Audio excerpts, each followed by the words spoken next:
11 दिसंबर 2022 को जब हमारी सरकार बनी थी, प्रदेश की आर्थिक हालत ठीक नहीं थी।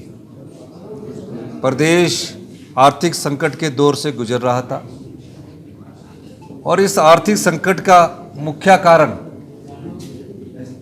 भारतीय जनता पार्टी द्वारा चुनावों से पहले जो फ्री वीज़ बांट दी गई, ये उनका मुख्य कारण था। और इसके पीछे जब सभी के बिजली बिल माफ़ कर दिए गए और प्रत्येक परिवार को 125 यूनिट मुफ्त में बिजली प्रदान कर दी गई 1 मीटर पर, तो अगर किसी परिवार के 4 सदस्य थे तो 4 मीटर पर 600 यूनिट बिजली फ्री उस परिवार को मिलती रही। किसी प्रकार से कोई सोच नहीं की गई। चुनावी वर्ष था, फटाफट प्रदेश के खजाने को लुटाने का दायित्व पिछली भारतीय जनता पार्टी की जयराम सरकार ने की। फिर पानी के बिल सारे माफ कर दिए गए और जो बड़े होटल थे उन्हें 1 रुपया सब्सिडी प्रति यूनिट बिजली के हिसाब से दी गई।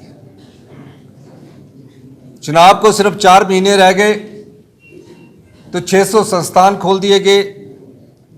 जो संस्थान चले थे वहां से कर्मचारियों और अधिकारियों को ट्रांसफर करके उनको संस्थान को चलाने की कोशिश की गई।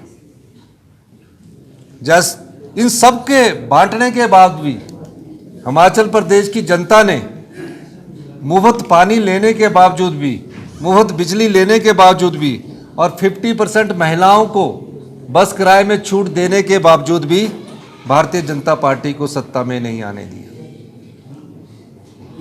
2019-20 में हम रेवेन्यू सरप्लस स्टेट थे, 2018-19 में हम रेवेन्यू सरप्लस स्टेट थे।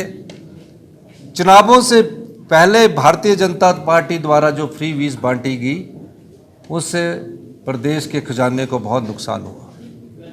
मुख्यमंत्री बनने के बाद जब अधिकारियों ने मेरे पास राज्य सरकार का लेखा जोखा जो पिछली सरकार थी रखा और मैंने उसी दिन से प्रयास किया और हमने 1 साल में 20% अपनी अर्थव्यवस्था में सुधार किया और 2200 करोड़ रुपए का राजस्व कमाया।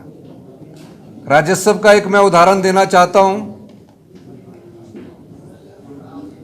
पिछले 5 साल से शराब के ठेकों को ऑक्शन नहीं की जाती थी और जब ऑक्शन नहीं की जाती थी उसको 10% के हिसाब से रिन्यू कर दिया जाता था।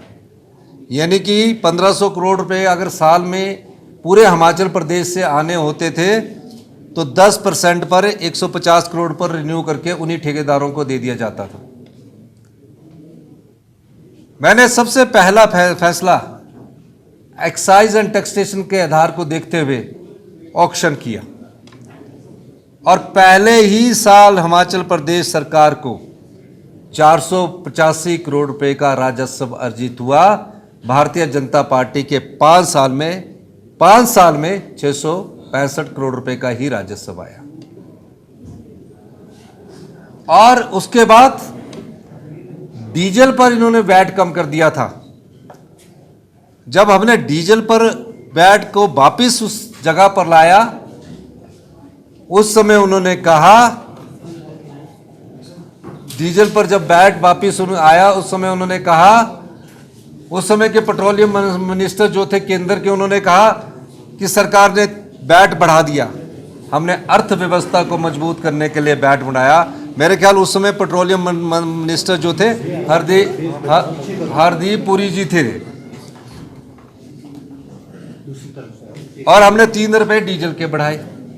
इस तरह कई और हमने व्यवस्था परिवर्तन किया और 2200 करोड़ रुपए का राजस्व कमाया।